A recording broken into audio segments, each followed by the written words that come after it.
Okay, so Mr. Portales, tell me about yourself. Hello po. Ako po si Pablo Portales, 20 years old and currently a college student. Ang reason ko po sa paghanap trabaho ay para sa extra allowance ko sa pag-aaral. I work well under pressure po and kaya ko po maging adaptive sa mga trabaho na kailangan gawin.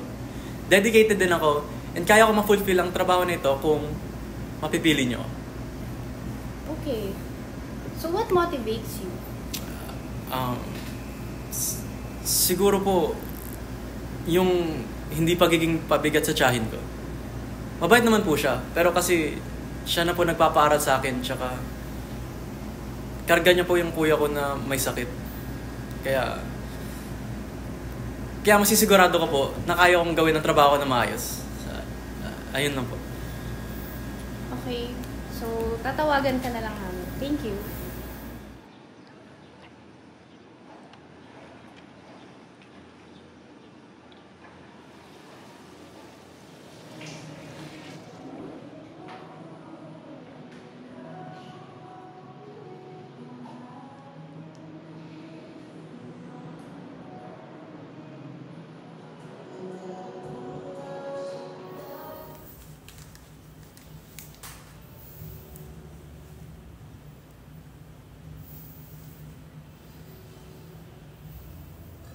Oh, pre, napatawag ka.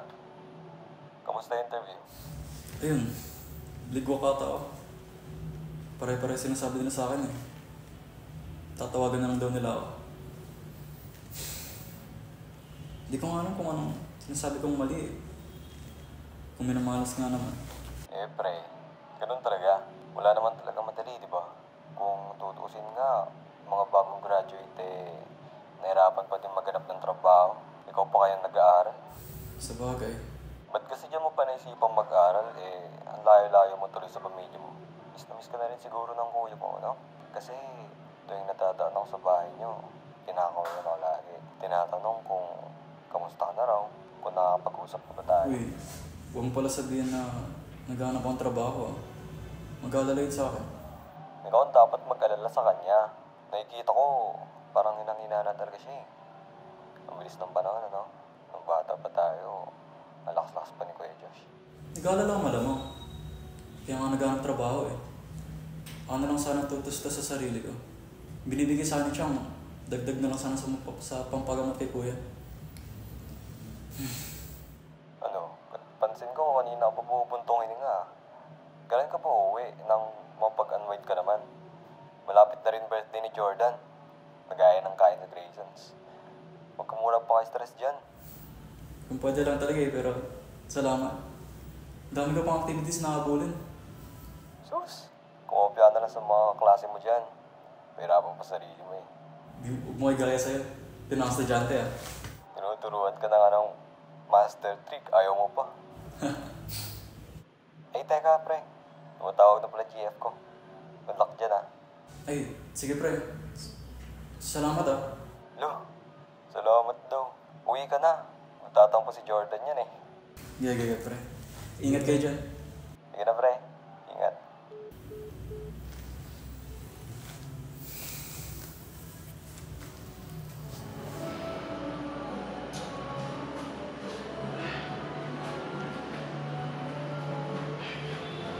Tulong na pre, hintay na ako. Sige pre.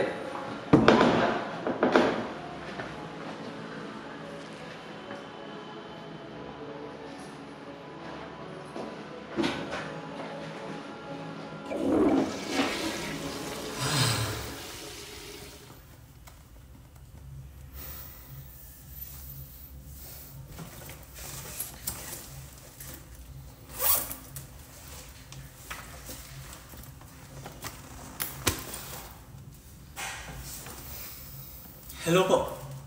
Ako po si Pablo Portales, 20 years old. Currently a college student. Ang rason ko po sa pag-aaral ng trabaho ay para sa extra allowance ko sa pag-aaral ko. I can handle pressure po. Parang may mali talaga eh. Pagawin ko ba? Good morning. Hello.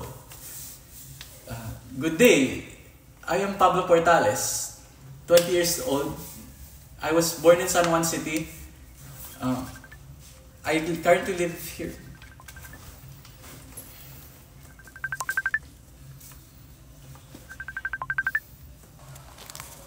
Hello? Chang? Pablo, Kamusta po? kuya mo. Ano po yun? May nangyari po ba? Kuya mo. Hindi na niya nakayanan. Wala na ang kuya mo. Ano po meron kay kuya? Nandito ako ngayon sa ospital. Pero hindi na siya umabot eh. Hindi ko naman nakalain. Kagagaling ko lang naman kanina pa mamalingke. Pero pag uwi ko, hindi ko na siya magising. Tapos, sinugod naman namin pero nag-flatline na agad.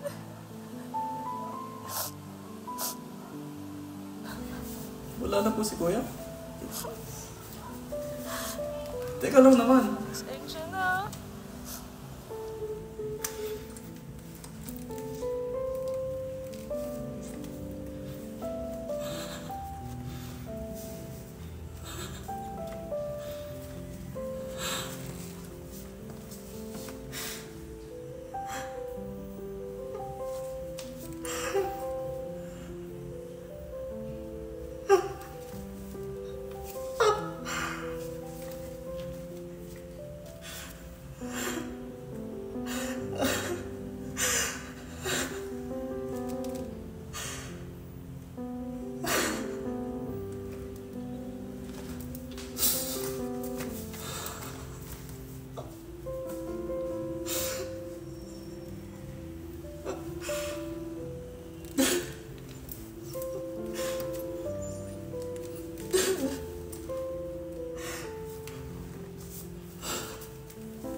Pablo, gusto ka na dyan? Mahirap ba ang college? Kumakain ka ba dyan ng maigi? Kwento ni Chang dito. Halos ng mga nagdodorm daw puro pansit canton at dalata na lang kinakain nila. Kung posible lang kain ka ng paminsan-minsan na mga masustansyang pagkain.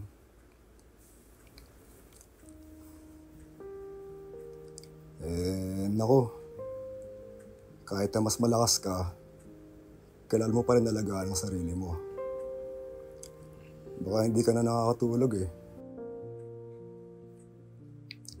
Tulog-tulog din pag may time Baka pag uwi mo rito, mukha ka ng zombie. Gusto mo na ba umuwi? Tagal-tagal na rin kasi kita di nakikita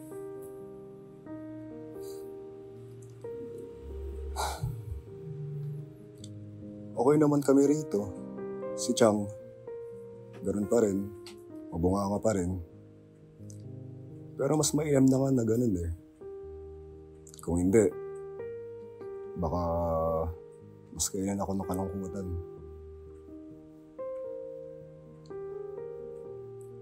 Pagbutihin mo lagi sa pag-aaral mo Pero syempre, alagaan mo pa rin ang sarili mo. Bunso, nararamdaman ko na. Ayaw nga sumuko dahil gusto pa kita makita magtapos. Maging successful. Pasensya na kung ganito ang sitwasyon ng kuya mo. Kung malakas lang ako, baka nasuportan pa kita at di na tayo ganun pabigat kay Chang. Pasensya na, bunso. Mas mapapaaga pala yata ang pagsama ko kay Nay Ate Tay. Sabi kasi ng doktor, 1 buwan na lang itatagal ko.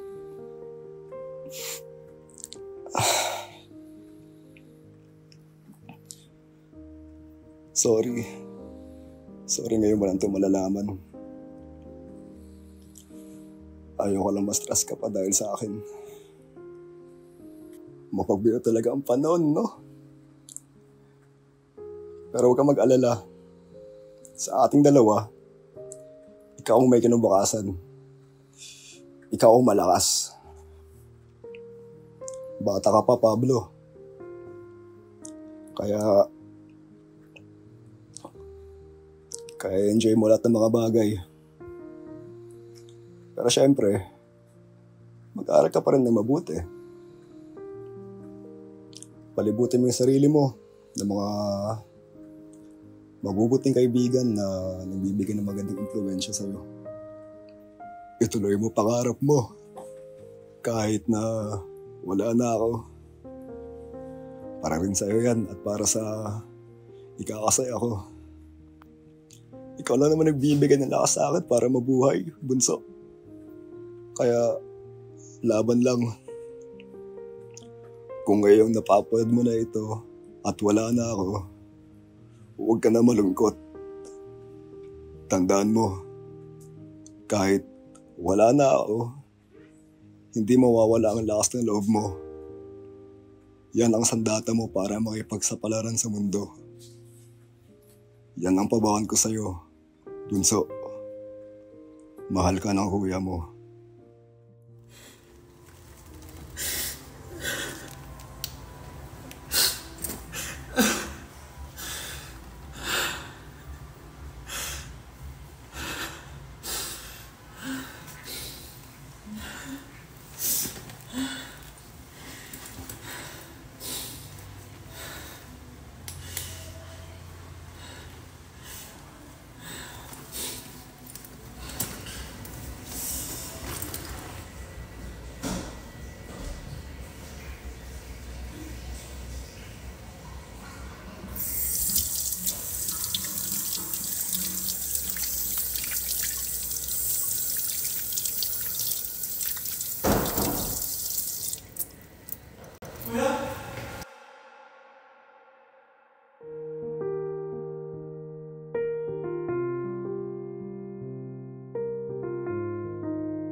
Uy, ay, pre.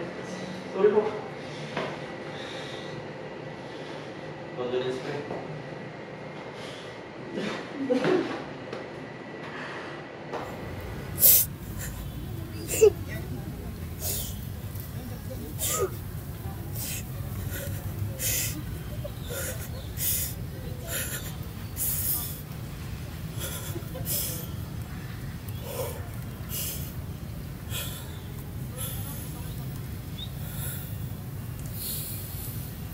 Okay ka na ba, pre?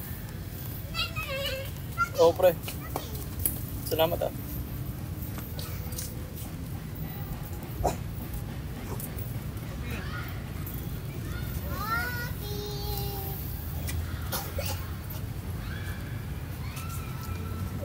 Bali narinig kita kanina, kausap mo sarili mo.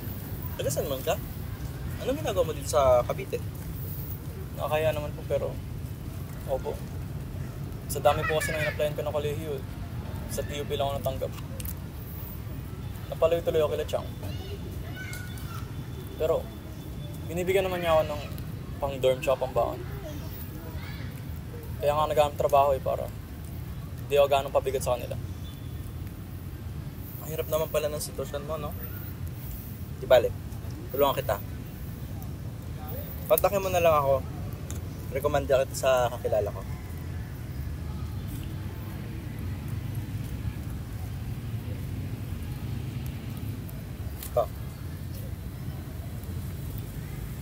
Salamat, pre. Pero bago muna yan, bisitahin mo muna yung kuya mo. Sige, pre, mauna na ako. May shift pa kasi ako eh. Salamat talaga, pre.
bahay na puti.